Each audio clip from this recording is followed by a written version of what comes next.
ẹ káàbọ̀ sórí àgbàgbé Verydarklady Zabby Oganla Tv tó fohùn balẹ̀ sí ètò ilé wa nípa òṣèlú, ìgbéyàwó àti àṣà Yorùbá lọ́lọ́kan òjọ̀kan oríṣiríṣi lẹ́mọ̀ bá pàdé lórí ìkànnì Zabby Oganla TV. Bẹ́ẹ̀ ṣe ń wọlé ẹ yá bá wa pín kó kárí ilé kó kárí oko. Verydarklady Oganla TV, ìtúsílẹ̀ ọpọlọ àti ìtúsílẹ̀ ọkàn la dúró fún. Ó kí gbogbo wa nílé lóko lẹ́yìn òdì mo kí wá pa kí wọ́n jẹ́ ọjọ́ ṣe rí mo kí ìyá mo kí bàbá mo kí ẹ̀gbọ́n mo kí àbúrò èmi ọmọ yín náà ni olólùfẹ́ yín ààyè ọ̀pẹ́ yọ Verydark Zabby. Ọ̀rọ̀ yìí kọjá bẹ́ẹ̀ ó kàn jẹ́ wípé kí la lè sọ wípé omi ti gbẹ lẹ́yìn ẹja. Ẹ jẹ́ ká máa sọ̀rọ̀ straight báyìí ni tómi bá ti gbẹ lẹ́yìn ẹja ni wípé ibo ni ìrànlọ́wọ́ wà.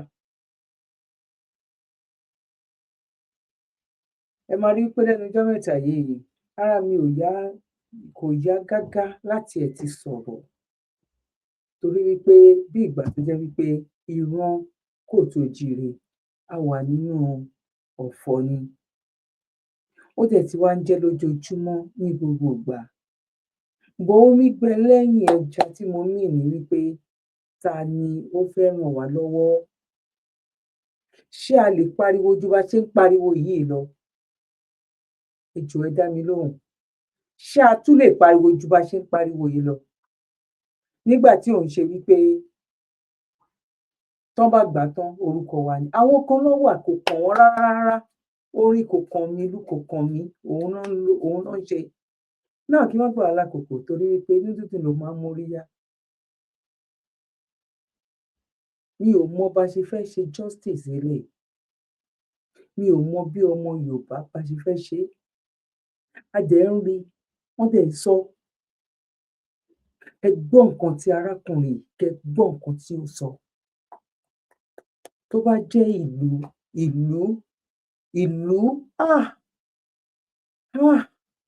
gbọ́ nǹkan tí arákùnrin yìí ẹ gbọ́ nǹkan tó sọ. Tẹ bá gbọ́ lẹ́ẹ̀kan ó lè má yé yín dáadáa ẹ tún rewind ẹ padà ẹ tún rewind ẹ farabalẹ̀ kẹ́ gbọ́ lẹ́sẹẹsẹ. Ẹ mọ̀ wípé a ti jókòó sórí ìgò àfọ́kù ọmọ kò tó jíire. Ta ló máa treat wa? Ta ló máa help wa níbi tí ọ̀rọ̀ yìí níbi tó dé báyìí?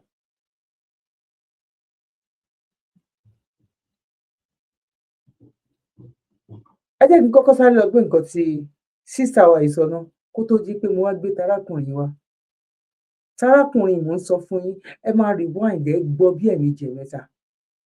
Kẹ́ wo orú plan àṣírí tó tú sí ọwọ́ ọmọ kò tó jíire. Pọ̀ kí lèmi àti yín kí la lè ṣe? Kí la lè ṣe? Ẹ máa bá mi ká lọ. As a country is medicine after death. What happened in Kayama local government? These terrorists sent a letter months ago that they were coming to preach. They are fanatics. When they send a letter like that, everybody knows from all the reports that we are seeing. Everybody knows that this is how this particular branch of Boko Haram operates. They will always send a letter first that they are coming to preach. Now, if any community says they don't want them to come and preach or they don't reply back that we are waiting for you to come and preach, they know they will come and attack that community. In the case of Kayama local government, the leader sent the letter that the terrorists sent to the government of Kwara state. And they said that they deployed some soldiers to go and protect them in case they come and attack. That is our first mistake. Why can't you launch offensive? Why can't you go after the terrorists? Why do you have to send soldiers to go and wait for the terrorists to come and attack? Why do you think the terrorists will come and attack when soldiers are there? Of course, they did not come and attack when the soldiers were there. This is the same script that we've seen in all the other parts of Kwara State where they've attacked. That they will always wait for them to be withdrawn and then they will attack. And that is exactly what happened in Kayama. They waited for the soldiers to be withdrawn. And guess what happened after they withdrew the soldiers? Eyewitnesses said that they started this attack around 5 p.m. on Tuesday. Around 5 p.m. And that they were still killing people as of Wednesday morning. I'm just trying to say this was not a quick in and out operation These people took their time killing people, kidnapping women, kidnapping children. I don't understand. Kayama to Ilorin is like 180 kilometers. How long would it have taken for them to send soldiers? Those people were calling everybody they knew for help. The government did not show up. Government of Kwara State did not send any help. Tinubu did not send any help. I don't even want to talk about Tinubu yet because now he's deploying battalion. I said the thunder that will fire some of our leaders is still doing press up. They didn't have any intention of helping those people. They did not, because from 5 p.m. they were there all night, going from house to house. Even people that were running away locked themselves inside. They set their homes on fire. They told people to line up. They gunned all of them down. They stole so many of their properties. They stole vehicles. The people that they kidnapped, they put them inside the vehicles that they stole. It's not right. Now they deployed battalion. Where was this battalion when the terrorists wrote their letter? Why wait for them to attack? Medicine after death, it doesn't help anybody, and this has become our norm. It has become our culture in Nigeria. This lady Ifunanya that was bitten by a snake, it is also medicine after death, because now the Senate is saying that all hospitals must have an anti-venom. Why didn't anybody think about that before this lady was bitten by the snake? The same hospital where she died, Federal Hospital, by the way, the second hospital that she went to, they said that they had given her an anti-venom, but that maybe it's not enough, so they told her loved ones to go and buy more. Imagine that we are still doing that in Nigeria. We tell the patients' loved ones to go and buy medicine. Hospitals should have what they need to treat any emergency case. And by the time they came back, she was already struggling to breathe. One of the loved ones said that he was there when they finally brought oxygen, and I was like, this whole time they could have given her oxygen before she even started struggling to breathe. Medicine after death. Tinubu is deploying battalion. Shame on Tinubu. Guess what? Now America has deployed soldiers to Nigeria. And of course, a lot of Nigerians are celebrating that another country is sending troops into Nigeria. Should it be like that? But everybody is tired of the killings. Look at what is happening in Kwara State. What is after Kwara? Osun State, Ogun State? We are in Lagos. Let nobody feel safe. Do you know since when Donald Trump has been saying that he would deploy soldiers to Nigeria? It's been months. What did Donald Trump say in his first tweet? He said, if Nigeria does not do the needful. Did we? No, we did not. Since Trump has been tweeting, the only thing the Nigerian government has done is try so hard to convince the world that it is not just Christians that are being killed. And everybody is saying it doesn't matter. We don't care whether it is Christian, whether it is Muslim. People are being killed. Can we just stop the killings? No. Remember that Tinubu spent $9 million. He paid a lobbying company $9 million, a lobbying company here in America, to try to convince Trump that it is not just Christians that are being killed. That same $9 million could have done wonders in this fight against terrorism in Nigeria. So instead of fighting terrorism, Nigerian government would rather spend their last dime on looking good in front of the world. Well done, Kwara State government, issuing 75 people. It's okay. When a government tells you 75 people, you know that at least 200 people died. And up till now, we don't know exactly how many people were kidnapped.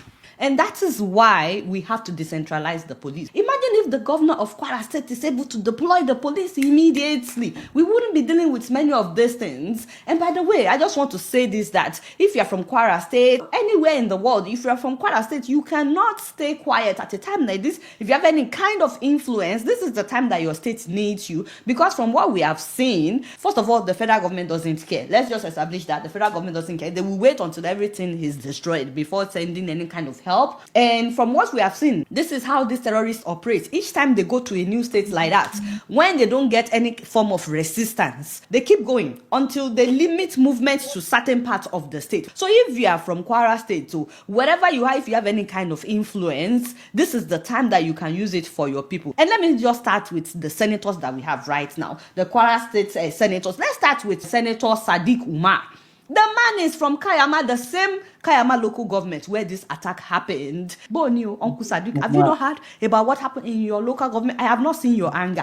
I have not seen your frustration. I have not seen you lashing out online. Not just him. Senator Saliu Mustafa, the man is from Ilorin, as well as Senator Oyelola Ashiru, the man is from Ofa, architect. Esa, can the three of you, those three senators at the National Assembly, can you at least, you have the ears of the Senate President, which means you have access to the presidency. Have you three met with the Senate President on how he can help with the situation of things in Kwara State? Also, the Attorney General of the Federation and Chief of Justice, the man is from Kwara State. Alhaji Lateef Olasunkanmi Fagbemi, Senior Advocate of Nigeria, the man is from Ijagbo. Esa, you have access to the presidency as the Attorney General of the Federation. Esa, we are begging you, Nimi, I don't know the man, I've never met him. Let him use his influence, is all we are saying. And then the Chief Executive Officer, the CEO of NNPC right now, is also from Kwara State. Alhaji Bashiru Ojulari Amorinyo Esa. Do we need to kneel down for you? They are killing your people. The man is from Okeode, the same Okeode where they killed a lot of people the other time. And where is the former governor of Kwara State, Bukola Saraki, and former Senate President? Talk about influence. Bukola Boni, Ejarowonyi, let us see your hand. As well as the former Chief of Staff, Alhaji Ibrahim Gambari. Above all, Bishop David Oyedepo is from Omuaran in Kwara State. To be honest, whether you like Bishop Oyedepo or not, you should actually give it up to him because he has been very outspoken about the lack of insecurity in Nigeria, the several killings happening in the country. So I give that to him. Like, you have to give it up to him for speaking out. But personally, I still believe that with the kind of influence that he has, if he can go beyond the pulpit, he can still do more. Bishop Oyedepo has access to the places of power.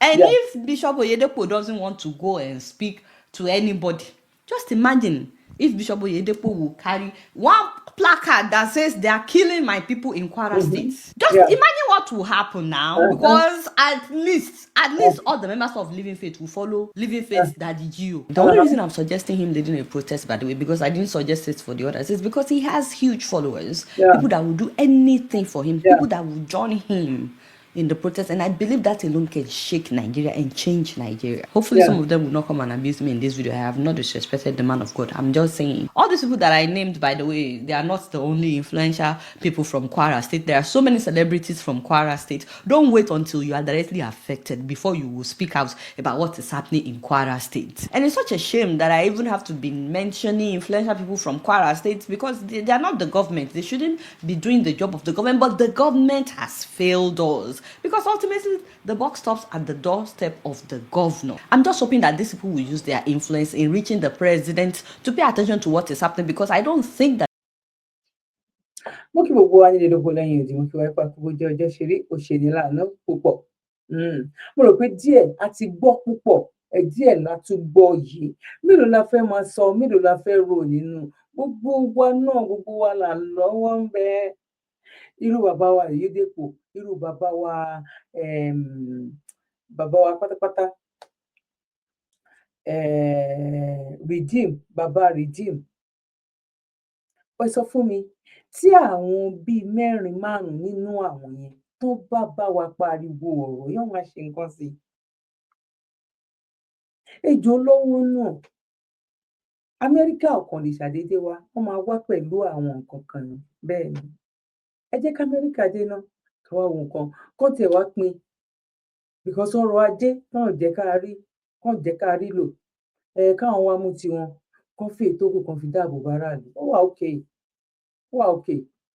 Ìgbà tá a kékeré ta gbègbè tó dẹ̀ jẹ́ wípé àwọn ọmọ Nàìjíríà gan ò jáde. Kábẹ́ gbọ́ ẹ̀ dáhùn, àwọn ọmọ Nàìjíríà ò jáde. Ìyẹn ni mo sọ lọ́jọ́ kìíní àná, tí lára àwọn ọmọ ẹgbẹ́ wa kan tán ní kí n mórí wá kí n fònìṣó, wípé mo sọ wípé k'Amẹ́ríkà kó má wá, wípé mo ní kí Àjàsírà mò ń ṣépè fún wọn. Wípé mo ní tí àwọn Nigerians tó bá lè jáde as in millions, wípé kí ni, ẹ stop nǹkan yìí, ìjọba wá nǹkan ṣe sí i. Gbèyàn mélòó ló ń sọ̀rọ̀ lórí ayélujára? Èèyàn mélòó làwọn governors? Èèyàn mélòó gan? Ọ̀pọ̀lọpọ̀ èèyàn tiẹ̀, gbogbo nǹkan tó ń ṣẹlẹ̀ ọ̀pọ̀lọpọ̀ gan ò gbọ́.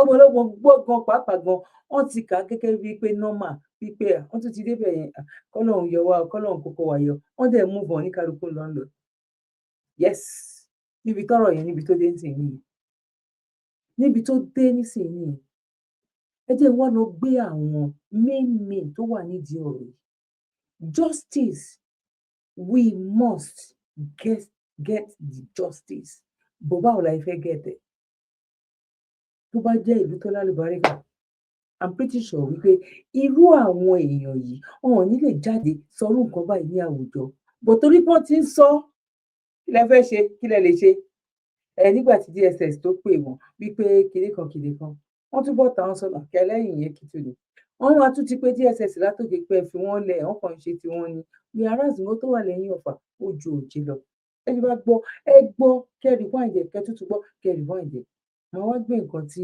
bàbá wa Délé Fárótìmí màá gbé nǹkan tán sọ ẹ má bá mi kà lọ. ìlú mi tí mo ti wá nígbà tí àwọn Fúlàní ń bọ̀ àwọn aráàlú orí tẹ̀lé wọn wà láìtàláì tí wọ́n sọ Yorùbá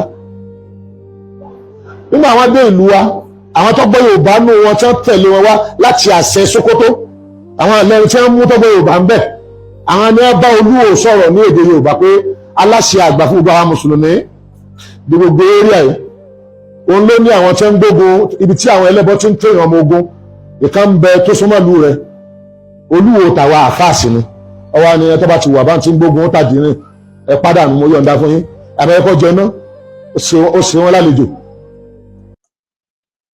ẹ gbọ́ tàbí ẹ dáhùn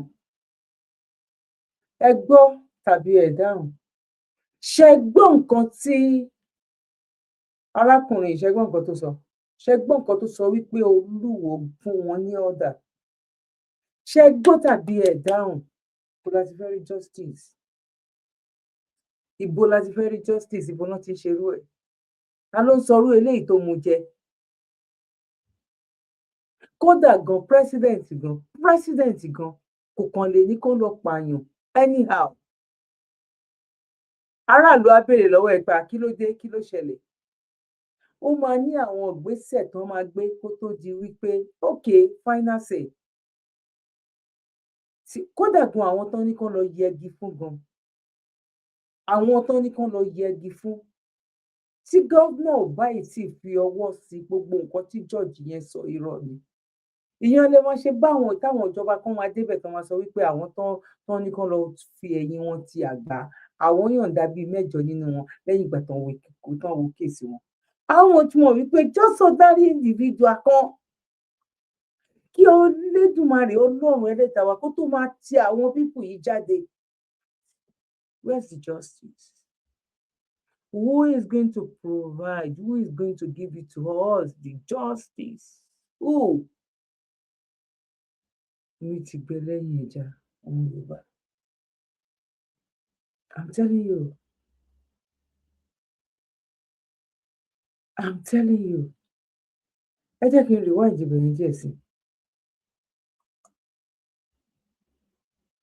àwọn mùsùlùmí ní gbogbo area yìí òun ló ní àwọn tí ń gbógun ibi tí àwọn ẹlẹ́bọ tí ń tẹ̀yìn ọmọ ogun ìkan ń bẹ tó súnmọ́ ìlú rẹ̀ Olúwo tàwa àfáàsì ni ọwọ́ ni ẹ tó bá ti wà bá ti ń gbógun ó tàdí rìn ẹ pàdánù mo yọ̀ǹda fún yín àbẹ̀yẹkọ́ jẹ náà ó ṣe wọn lálejò náà ń pè lógun Fúlàní fún àwọn ṣàlejò tán wọn á lọ síbẹ̀ ibi wọn ń pè bẹ̀yẹn ní Òkè Ìsájì ìlú kan ní ìlú Ìwó ni àmọ́ ó kó ni ó jìnà sí Ìwó díẹ̀ ṣùgbọ́n tẹ̀rítọ́rì ọba Olúwo ló ṣe kíni lọ́wà nítorí pé wọ́n jìnà sí Ìwó àwọn ẹlẹ́bọ wa máa ṣe training bẹ́ẹ̀ wọ́n wà máa jagun wọ́n wà máa bá wọn north jagun torí wọ́n fẹ́ kí tentacle north kó délẹ̀ Yorùbá wọ́n fẹ́ kọ́ ìpẹ́ ìbọn ní ọ̀sẹ̀ kú ní kíni o níbi tí wọ́n máa lágbára ó yé so àwọn Fúlàní wọ́n máa pè wọ́n ní òtàn àbáwọ̀ tó bá àwọn mùjàhídù mùsùlùmí wọ́n wá bá Olúwo nígbà wọn sì ṣàlàyé fún Olúwo tó Olúwo ọ̀dà sáǹdẹ̀ Olúwo tí a tọ́ ọ̀dà sáǹdẹ̀ tó wọ́n bìlíf Olúwo ara àwọn ni kódà wọ́n sọ fún Olúwo wa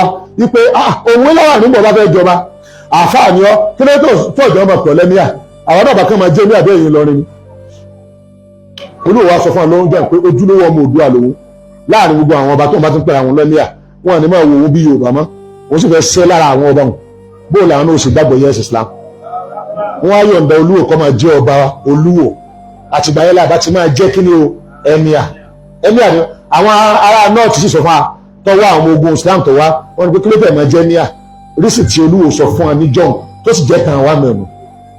So bọ́n ṣe á jẹun tán ní ààfin Olúwo àwọn ọmọ ogun Islam yẹn wọ́n á kọrí sí òkè ìsájì wọ́n dẹ̀ tú gbogbo abúlé. Òkè ìsájì tí mo rí ibi tọ́lọ́ ń lẹ́wọ̀n lépèdè lẹ́yìn ìgbà tí wọ́n tú wọ́n ń sáré káàkiri àmọ́ àwọn tó gbọ́mọ lọ àánú Olúwo ń ṣe wọ́n. Olúwo wá fún wọn ní ibì kan kò jìnnà síbi tó hospital táwọn wà ní Ìwó eré àbí tó súnmọ́dò lolúwo fún wọn ó ní wọ́n máa gbé bẹ̀ lẹ́yìn ìgbà tí wọ́n ti tú ìlú wọn ibi Ọlọ́run wá fún wọn lépèdè wọ́n ń kílèmù lóhùn padà lónìí ẹlòmíì ti gbà lọ́wọ́ Ọlọ́run pa orí wọn rún kódà wọn tún lọ kóòtù kò gbé wọn gbogbo àwọn baálé wọn ọ̀gá wọn tí wọ́n jọ lọ kóòtù. Ọlọ́run pa orí wọn rún torí wípé wọ́n wà lórí ilẹ̀ wọn àkélé nínú báíbù àká nínú kùránì láyé ọba Olúwo Rasheed yìí ni o lórí ààfin lórí àpèrè yìí ni o àsọ̀rọ̀ sẹ́ńtúrì tó ti kọjá o nǹkan tá à ń gbọ́ yìí sẹ́ńtúrì tó kọjá kọ́ o eléyìí fídíò eléyìí kò gbọ́dọ̀ jẹ́ nǹkan tó jẹ́ pé máa kó hóòdì fún àwọn ọmọ kóòtù òjìrè gbogbo ìgbà ló yẹ ká máa lò ó títí tá a máa fi rí ẹni tó máa help ẹja tó máa bu omi sí omi tó ti fẹ́ gbẹ nínú ẹ̀ yẹn tó lè bá wa wẹ̀ tẹ̀ bí ìgbà tí fúláwà ń kú tó jẹ́ pé tó bá continue láti fún ní àwọn nǹkan kan bẹ̀rẹ̀ sí ní máa tọ́jú ẹ̀bẹ̀ ó máa bẹ̀ ìmíì nínú ẹ̀ tó bá jẹ́ méjì mẹ́ta ni ó máa rí mi tó máa sọ bọ́rọ̀ yìí ṣe jẹ́ nìyẹn fídíò yìí ò gbọ́dọ̀ hold ó yẹ kó máa tuntun sí ni ká máa lò ó ní gbogbo ìgbà ní òrèkóòrè àmọ́ ẹni tó máa ṣe àmọ́ ẹni tó máa ṣe èrò àwọn pípù yìí ò dá sí wa justice must done bọ̀ nígbà wo ni ní ìgbà wo ni ẹ̀yin mọ eléyìí láti ṣe Olúwo lè pàṣẹ fún àwọn Fúlàní kan kó lọ pa abúlé kan tí ò jìnnà sí Ìwó Olúwo lè pàṣẹ fún wọn wọ́n dẹ̀ ń pè Ìgbòho ẹ wá gbà wá sílẹ̀ ní Ìlọrin Ìgbòho ẹ má bọ̀ ní Olúwo tó lágbára báyìí tó lè pe àwọn èèyàn tó lè lọ jẹ ìlú kan tó lè lọ jẹ abúlé kan torí wípé àwọn tó wà ń bẹ̀ hàn wá bá yín hàn já hàn ṣe nǹkan kan wọ́n ń ṣe nǹkan tó nígbàgbọ́ lórí ẹ̀ wọ́n dẹ̀ fi ń wọ́n fi ń guide ara wọn wípé kí àwọn agbésùmọ̀mí kó má wá bá àwọn agbésùmọ̀mí wá gba àyè àti àṣẹ lọ́wọ́ ọba Ìwó wípé wọ́n fẹ́ lọ jẹ abúlé yẹn ó dẹ̀ fún wọn ní àṣẹ wípé kán lọ jẹun.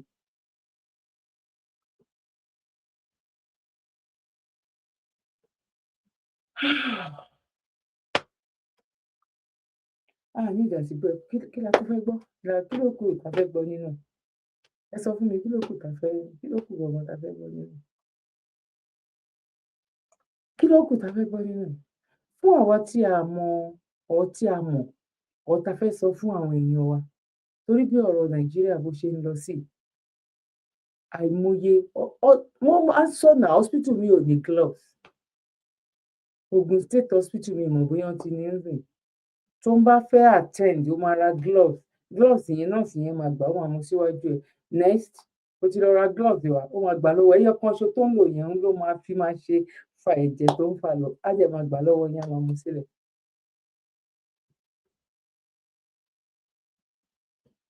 ẹ jẹ́ ká gbọ́ ẹ lè ti wò ẹ̀jẹ̀ lè má ti wò bọ̀ nǹkan tí wọ́n fẹ́ tí téèyàn máa lò nínú ẹ̀ láti fi ṣe aporó ejò yẹn kò ń ṣe nǹkan tó jẹ́ wípé bí àwọn bàbá wa ṣe máa ń ní aporó ìjẹ̀bú aporó gbogbo ẹ̀ léǹgbà yẹn because àwọn ìjọba wa ti dà wá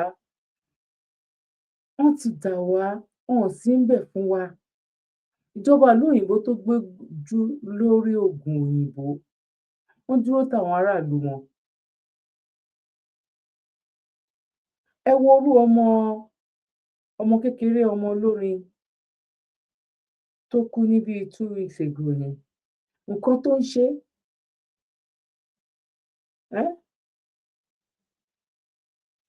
tó ń ṣe just ordinary 1 tablet a day ló need just ordinary 1 tablet a day òun ló need òun ló ti rí pé torí pé ó lọ ṣe kinní kan ni torí pé ó lọ ṣe kinní kan ni but fact wà wípé lótìtọ́ àtòdodo ló ní challenges yẹn tí ò dẹ̀ ń ṣe nǹkan tó jẹ́ pé bóyá wọ́n fi ṣe èèyàn tàbí wọ́n fi ṣe nǹkan kan ni tó jẹ́ wípé either kó ti wà lára ẹ̀ tẹ́lẹ̀ or kó develop ẹ̀ nígbà tó stage kan understand sí tó wá di wípé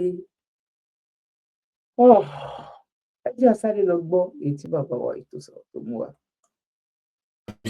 mo fẹ́ kẹ́ bá mi wo fídíò yìí òun ni mo fẹ́ sọ̀rọ̀ nípa ẹ̀ ẹ kọ́kọ́ bá mi wo fídíò yìí náà. Jerusalem, Jerusalem, lift up your gates and sing Hosanna. Now ẹ rí ọmọbìnrin tẹ́ ẹ rí níbẹ̀ yẹn tó kọ orin bó ṣe lóhùn tó ọmọbìnrin ó ṣe aláìsí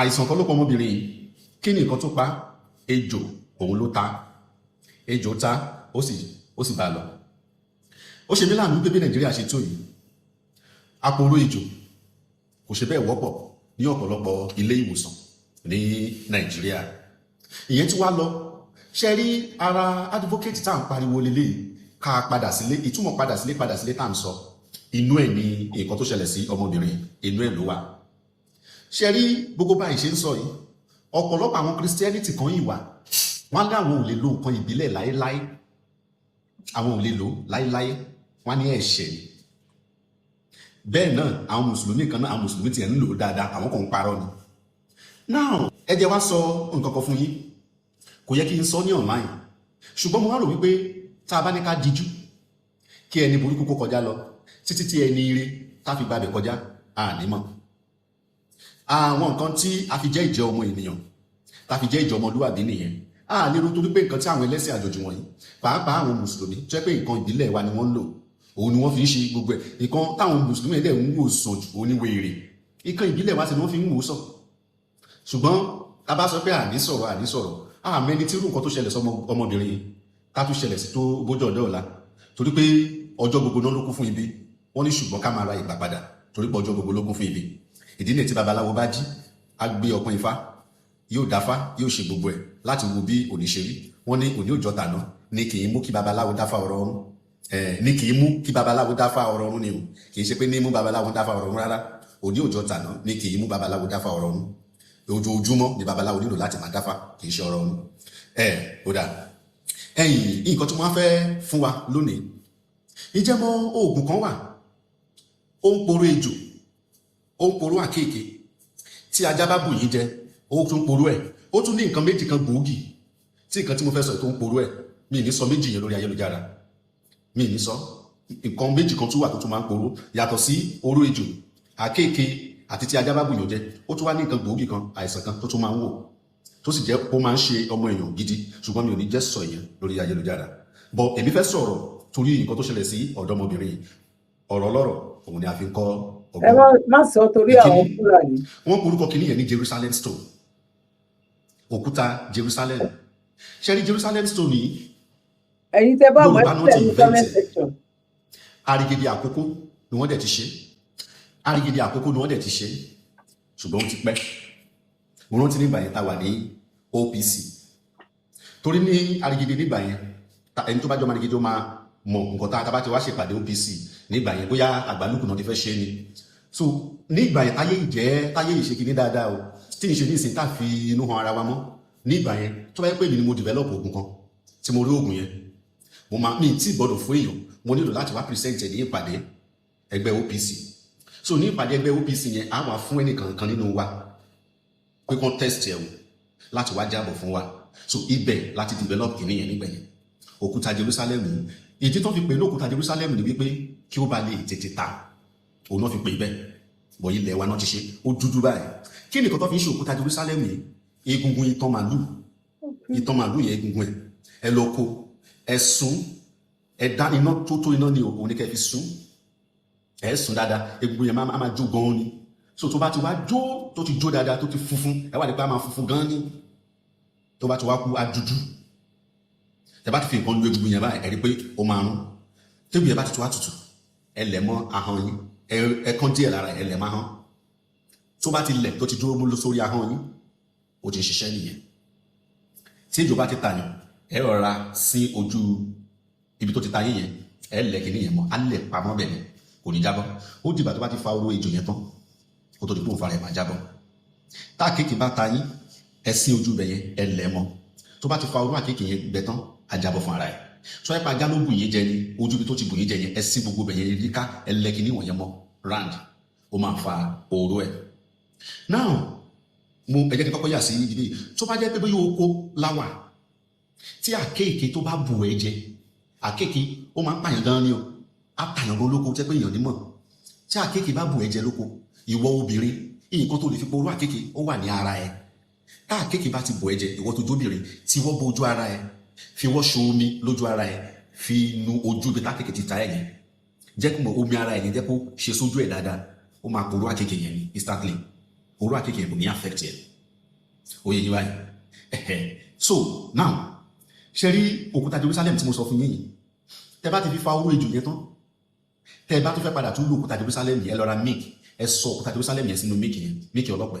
Oró ejò tó fà yẹn ó máa drain padà sínú milk yẹn, ẹ dà milk yẹn, ẹ lè tún lò ó ní ìgbà mìíràn.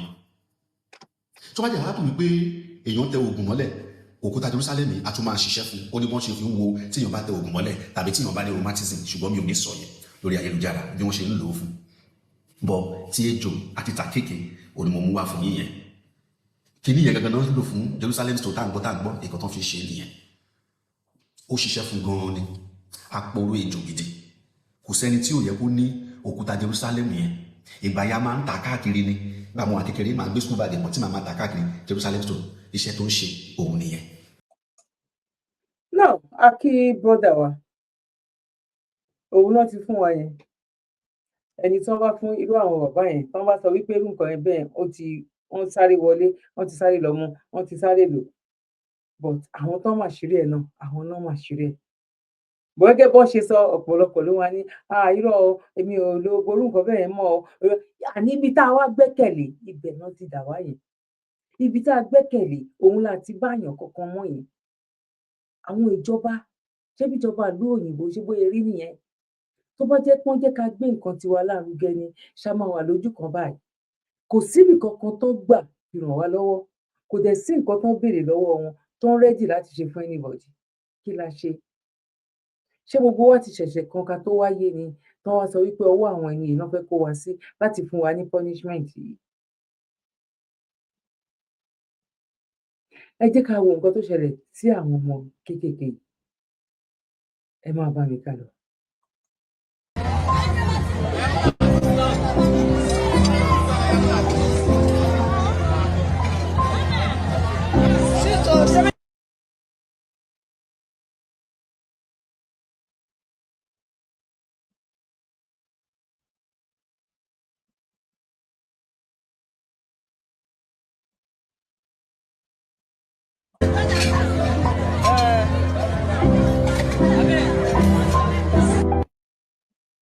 Mo kàn fẹ́ jẹ́ kẹ́ ẹ mọ̀ wípé Nàìjíríà ló ti ṣẹlẹ̀ ni.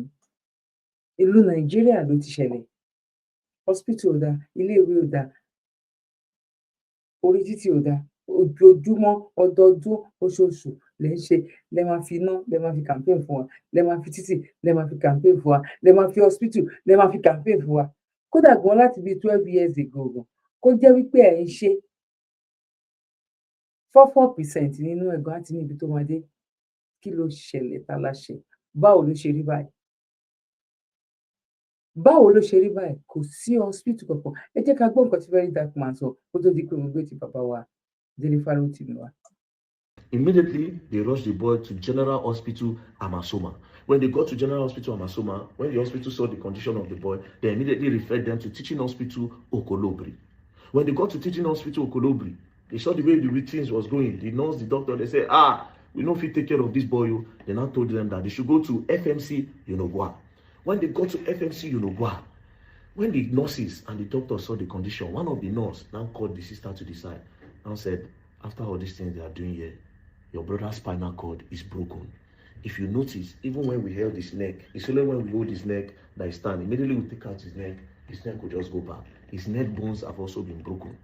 So like this, his spinal cord is gone. They have to go and do a spinal cord injury, surgery. So when they told them that they need to go and do a spinal now ṣẹ́gbọ́n nǹkan tó ṣẹlẹ̀ wọ́n gbé lọ hospital àkọ́kọ́ wọ́n gbà ẹlẹ́ẹ̀kejì wọ́n gbà kò wá ń ṣe ambulance o kò ń ṣe ambulance ló máa gbé nítorí yẹn the same thing pẹ̀lú ọmọ tí èjò ṣàjẹ bàbá wa sọ wípé ẹ jẹ́ ká padà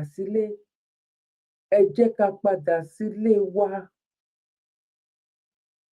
ká padà sílé kò ń ṣe wípé lọ ṣe ẹbọ kò ń ṣe pé bẹ̀rẹ̀ sí ní máa di olóògùn kò ń ṣe but gbogbo irú àwọn nǹkan kéékèèké báyìí tá ti wò gẹ́gẹ́ bíi pé kí ni nǹkan náà àìmọye àwọn nǹkan míì wà oh my god mo rántí ó ti pẹ́ tí mo ti fẹ́ sọ̀rọ̀ kìíní mi mọ̀ bóyá ẹ mọ bẹ̀rẹ̀kẹ̀tẹ̀ ní àwọn Ghana ló máa ń pè bẹ̀rẹ̀kẹ̀tẹ̀ ló máa ń pè àwọn ìyá wa wọ́n máa ń jù ú pẹ̀lú àgbo kí ni orúkọ ti Yorùbá ẹ̀ kí lorúkọ ti Yorùbá ẹ̀ bóyá kẹ́ fi rí dáadáa kí lorúkọ Yorùbá ẹ̀ ẹ ti rí báyìí kí ni Yorùbá máa ń pè kí ni Yorùbá máa ń pè ẹ ti rí ṣe rí eléyìí tí mo mú sọ́wọ́ yìí ó ti pẹ́ tí mo ti mú sí ẹ̀gbẹ́ mi ní stúdíò mi wa tí mo ní mo máa sọ̀rọ̀ lórí ẹ̀ bí mo dẹ̀ ṣe rántí máa try láti máa sọ miracle tẹ́ bá ń gbọ́ pé miracle èmi ló ṣẹlẹ̀ sí ìgbà kan tí mo lọ sí holiday ní Spain mo wá lọ sí restaurant mo jẹ curry mo jẹ chicken curry ó wá bẹ̀rẹ̀ sí ní inú yẹn bẹ̀rẹ̀ sí ní disturb mi mo ṣàwò ìgbà tó ọjọ́ kejì ni mo padà sí UK ìgbà tó wá di bí ọjọ́ kẹta yìí mo tún jẹ chicken curry again but chicken curry tí mo wá jẹ lọ́jọ́ kẹta yẹn mo jẹ́ mi ò wá jẹ́ tán mo wá gbé sínú fridge ìgbà tí máa wọ̀ mí láì pé mi ò wọ̀ mí dáadáa normally chicken curry anything curry kò yẹ kó jẹ́ lẹ́ẹ̀mejì ẹlòmíì dẹ̀ tún wá wà kó tún ba lára mu mo wọ̀ ọ̀mẹ kò yẹ yín sìn mo jẹ kí ni mo jẹ tán fún kò ju bí bóyá bíi 2 hours nínú ìta à ń sọ yìí ló bẹ̀rẹ̀ nǹkan tí mò ń sọ fún yín nǹkan bíi 2 months ago ni o before December ni nǹkan tí mò ń sọ yìí o nínú tá à ń sọ yìí ló bẹ̀rẹ̀ inú tá à ń sọ yìí bẹ̀rẹ̀ èmi nìkan nínú ilé mo lọ sí toilet more than 9 times mo ń gbora mọ́lẹ̀ báyìí ti bọ́ sọ́wọ́ òrude but the next mo kàn ń fúnra mi ní time pé okay bóyá kí n pe ambulance bóyá ó máa wà okay bóyá ó sì máa wà okay bóyá kí n mo kàn wá wò ó pé tí ẹ jẹ́ kí n lọ kí ni mo lò náà mo lọ fi iyọ̀ mo fi sínú omi mo ṣe first aid fún ara mi náà kí ni mo tún lò mo tún lo nǹkan kan bóyá mo ṣáà lo but still mo ṣì pain èmi gangan ló ṣe mo ń lọ sí tọ́ẹ̀lẹ̀tì mo ń padà ni mo ń dínú mú nínú yẹn ń dùn mí ní gbogbo ẹ̀ ń ṣe mí pains yẹn mo ń yí lẹ̀lẹ̀ báyìí ní floor nínú yàrá mi now kí ni mo wá fẹ́ sọ ni wípé mo wá mú fóònù mi mo wá ní tí ẹ jẹ́ kí n lọ Google ẹ̀ o bí mo rí débẹ̀ nìyẹn mo wá Google ẹ̀ wípé stomach problem ọ̀ pé ìgbé jáde nìyẹn kíní yìí ló gbé jáde èèyàn kan ṣoṣo ló gbé jáde gbogbo àwọn tó kù kan mìíràn gbé jáde bọ́lá wípé nígbà kan bóyá bíi 6-8 months ago èèyàn kan náà ló sọ fún mi pé mo fẹ́ ṣe àgbo wípé àwọn máa ń da nínú àgbo kìnìkan bọ̀ èyí téèyàn bá lọ ẹ̀ wípé ó máa ń tún da láti fi ṣe tíì something like that mo Google ẹ̀ fúnra mi mo rí i pé yes nǹkan tó sọ ó wà okay mo ti wá lọ nínú ẹ̀ mo ti ní lílọ ẹ̀ ó difficult láti lọ bó ṣe wà yìí o ó kọ́kọ́ máa gun tó bá gun tán lo ẹ̀ṣẹ̀ ló ṣe lè fi blender tó fi ń lọ coffee blender láti fi lè lọ kíní yìí wà á kọ́kọ́ wá nǹkan tó máa dì wá dì mọ́nú kankan wà á kọ́kọ́ fi gbígbà tí èèyàn ní ọmọrogùn ńlá or something like that, or bóyá tó bá lọ́bẹ̀ ńlá ní kitchen ẹ̀, or gbogbo ìyẹn lèèyàn máa kọ́kọ́ fi máa gun, máa gbá, máa ṣe gbogbo ẹ̀ náà kó tó di wípé èèyàn máa ṣẹ̀ṣẹ̀ tó máa ti wá di powder díẹ̀díẹ̀ tí ò ní kúná tán téèyàn ṣe wá fi ṣe normal coffee blender láti fi lọ̀ tó máa fi kúná. Now kí ni mo fẹ́ sọ fún yín ni pé bọ́mọbìnrin yẹn ṣe sọ wípé no matter what problem tó bá ní, tó bá ti jẹ́ stomach problem, tó bá ti já ti jẹ́ inú, lọ mú fi sí orí ahọ́n ẹ̀ bí kò dẹ̀ máa lọ. Ẹ jọ̀ọ́ torí Ọlọ́run, miracle ni o, èmi ló ṣẹlẹ̀ sí o. Mo wọ́ dìde, mo lọ sí kitchen mi, mo ṣí cabinet. Mo tiẹ̀ rò pé eléyìí ni màá rí. Ìgbà tí mo débẹ̀ ni mo wá rántí pé ó dà pé mo lọ kan nígbà kan náà. Mo gbé jáde. But òórùn yẹn lásán kò tiẹ̀ lè jẹ́ kémi gbé sẹ́nu. But nǹkan tí mo ṣe ni wípé mo kàn bu half of the teaspoon nínú ẹ̀, mo wá bù sínú omi, mo wá bomi gbóná, mo bù lé lórí. That means mo fi ṣe tea. Bí mo fi ṣe tea, mo wá dúró bóyá bíi 5 minutes. Bí mo bomi yẹn sí, mo fi nǹkan cover ẹ̀, mo wá mú. Ẹ̀yin dà, ìyá mi, bàbá mi, ẹ̀gbọ́n mi àtàbúrò mi, bí mo ṣe mú tán báyìí kò ju bóyá bíi 5 minutes. Mo lọ throw out, mi fẹ́ máa gbàgbé, mo throw, mo bì àgbàlagbà ní gbogbo wa, ajá láwọn ọmọ kékeré tá ké bí ọ̀yà mo bì. Lẹ́yìn ìgbà yẹn báyìí, mi ò ní pains, mo sùn lọ ni. Gbogbo nǹkan tí mò ń sọ yìí tí mo ti ń kú sára fún bíi more than 9, no, it's not 9 hours, bóyá ó ti ń lọ sí bóyá bíi 6 hours. Ẹ understand tí pains yẹn tó ti deal pẹ̀lú mi gan ni. Kíní tí mò ń sọ yìí, mo fi ṣe tea o. Mi ò dẹ̀ lè, nǹkan tí tó dẹ̀ ṣẹlẹ̀ sí mi yẹn, ẹ understand, food poisoning ni, kò ń ṣe pé bóyá ṣùgbọ́n tàbí food poisoning ni ló máa categorize ẹ̀ sí ni mo jẹ́. Tó wáyé pé o lọ ibì kan náà wá ní bóyá wọ́n fi nǹkan kan sínú oúnjẹ fún tàbí nǹkan kan, èèyàn lè kó food poisoning anywhere, especially irú oúnjẹ, irú anything curry yẹn. I'm telling you, èmi ni mo mọ pains tí mo go through. But kíní yìí, ẹ bá mi type orúkọ Yorùbá ẹ̀ síbẹ̀, miracle ni. Now nǹkan méjì la mú wá fún wa lọ́jọ́ títí òní. Bàbá wa yẹn ti mú, mo ní mo fẹ́ gbé fídíò bàbá wa Délé Fárótì mi wá. Ẹ jẹ́ ká sáré lọ gbọ́ ká tó máa mẹ́tò wá sókè. A lifelong burden for this country. So every time I come across one of his many madnesses, one that has been on my mind for years, I've unfortunately or fortunately lived with a lifelong burden for this country. So every time I come across one of his many madnesses, I ask myself, what are we going to do about this country? What is to be done with this country? Because Nigeria is unique in its evil. The impunity that governs Nigeria, the madness that we have become acculturated to, what has become the preoccupation of government and that of the victims. It's crazy, you know. So I've been asking myself for a season, through my life actually, what is to be done with Nigeria? In looking at Nigeria, I have found that it mimics what the mathematicians will call the Riemann hypothesis. The Riemann hypothesis is an unsolvable problem in maths. The most brilliant minds have attempted to solve the problem, including Albert Einstein. He failed.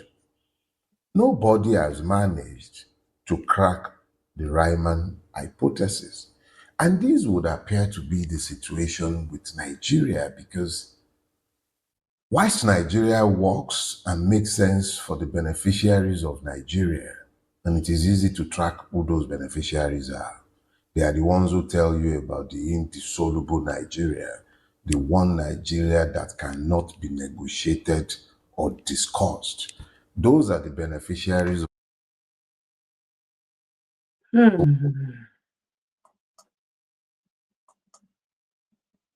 Now, àwọn tó ní benefit nínú ẹ̀ nìyẹn. Irú àwọn mufti Ìwó, ọba Ìwó tó lè lanu sọ wípé wọ́n wá bá mufti dẹ̀ ní kán lọ jẹ ìgbọ̀nà. Ṣé mọ̀ pé irú olú Ìwòyè àti mufti ló yẹ kán lè question fún irú àwọn nǹkan tó ń ṣẹlẹ̀ ní àwọn ìgbèríko yẹn, tán lè nírú proof yìí, tí wọ́n lè sọ irú eléyìí ní gbangba wálíà torí ẹ̀sìn, torí pé àwọn kan jẹ́ wípé wọ́n nígbàgbọ́ lórí nǹkan, wọn ò nígbàgbọ́ lórí nǹkan tẹ́yin nígbàgbọ́ lé lórí, ẹlẹ́lẹ́bọ ni wọ́n.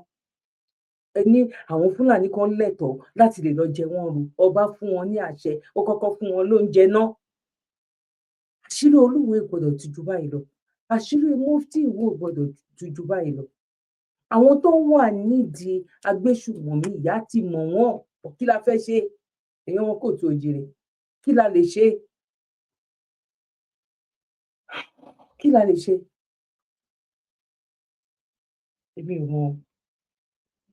Èmi ò mọ̀, but àwọn pípù yìí máa gbọ́, àtòkè lọ́ máa ti yanjú ẹ̀ wá. Ẹ ṣáà gbọ́ nǹkan tí lọ́yà Délé Fárótìmí tó sọ. Ẹ ṣáà gbọ́. Ìyá mi, bàbá mi, ẹ̀gbọ́n mi àtàbúrò mi, mo kí wọ́n wo wa nílé lóko lẹ́yìn odi, mo kí wọ́n pa bójú ọjọ́ ṣe rí. Èmi náà ni ọmọ yín olólùfẹ́ yín, Ayọ̀pẹ́ your Verydarklady Zabby Oganla Ìyáláyà. Mo kí gbogbo wa wípé á júṣe fún wa lágbára lọ́wọ́ Elédùmarè. Ẹ má gbàgbé láti bá wa fi kọ́mẹ̀ntì tiyín náà sílẹ̀, ojú tẹ bá fi wò báwo ló ṣe lọ́dọ̀ tiyín. Ẹ bá wa pín, ẹ bá wa dá sí ìgboro ayé. Ẹ má jẹ́ kó já wa nìkan náà la máa wò ó. Àmẹ́ni tó kú máa ṣe fún wa, àdèmẹ́ni tó máa ràn wá lọ́wọ́, àwa náà la máa ràn wá lọ́wọ́. Agbára lọ́wọ́ Ọlọ́run ojú òní tiwa. Tó bá jẹ́ nígbà àkọ́kọ́ ni, ẹ má gbàgbé láti bá wa subscribe. Ẹ dẹ̀ má gbàgbé láti bá wa fi kọ́mẹ̀ntì, láti bá wa like. Ọ̀fẹ́ ni, ẹ bá wa like, ẹ bá wa tì síwájú. Ẹ share sínú àwọn group tẹ wà, ẹ share sí orí Facebook yín, ẹ share sórí gbogbo ibi tẹ bá ní, ẹ̀yin náà ẹ share, ẹ jẹ́ ká run kínní, ẹ jẹ́ ká ranra wa lọ́wọ́ lágbára lọ́wọ́ Ọlọ́run. Ìrànlọ́wọ́ láti ọ̀dọ̀ Elédùmarè ó máa dìde sí àwọn ọmọ kóòtù òjìrè. Gbogbo àwọn tó fẹ́ máa da ìran wa láàmú, gbogbo àwọn tó jẹ́ pé ìran Fúlàní ni wọ́n, tó fẹ́ wá máa da ìdààmú sí àárín wa lágbára lọ́wọ́ Ọlọ́run. Tógo bá ń jẹ́ tọlọ́run, àṣírí wọn máa tú, ojú dẹ̀ máa tì wọ́n ni, bó ṣe máa rí nìyẹn. Lágbára lọ́wọ́ Elédùmarè. Ẹ ṣé gan ni. Mo kí wa lẹ́ẹ̀kan sí pé a kú bójú ọjọ́ ṣe rí. God bless you. One love. Bye for now. Ire o, ire gbàgbà. Ire o, ire gbàgbà. Ẹ káàbọ̀ sórí agbágbé Verydarklady Zabby Oganla TV tó fohùn balẹ̀ sí ètò ilé wa nípa òṣèlú, ìgbéyàwó àti àṣà Yorùbá lọ́lọ́kan ọ̀jọ̀kan. Oríṣiríṣi lẹ́mọ̀ bá pàdé lórí ìkànnì Zabby Oganla TV. Bẹ́ẹ̀ ṣe ń wọlé, ẹ yá bá wa pín, kó kárí ilé, kó kárí oko. Verydarklady Oganla TV, ìtúsílẹ̀ ọpọlọ àti ìtúsílẹ̀ ọkàn la dúró fún.